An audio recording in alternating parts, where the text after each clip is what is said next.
करना, रुकू का मतलब है झुकना, ठीक है।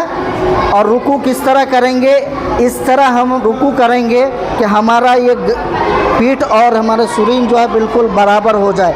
अगर किसी चीज़ को वहाँ पर रखेंगे तो वो चीज़ जो है गिरे नहीं, इधर उधर ना हो, बिल्कुल जो है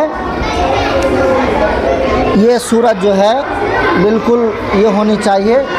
इसके लिए हमारा जो है पीठ और हमारा शरीर बिल्कुल बराबर होनी चाहिए, रुकू करना। और चौथे नंबर पर, पाँचवें नंबर पर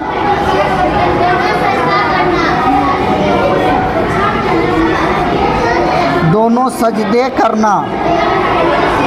अगर कोई एक बार रुकू करने के बजाय 2 बार रुकू कर ले या रुकू करना भूल जाए, इसी तरह 2 सजदे की जगह कोई एक ही सजदा करे या कोई 3 सजदा कर ले तो इस सूरत में नमाज ख़त्म हो जाएगी, फासिद हो जाएगी, नमाज दोबारा लौटाना पड़ेगा।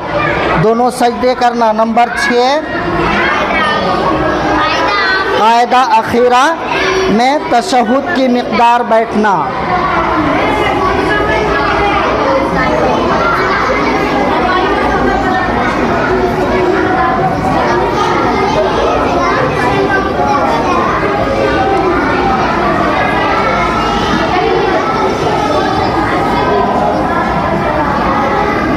बैठना, इतनी मिक़दार बैठना कि जितने देर में तशहुद पढ़ सकते हैं, ठीक है।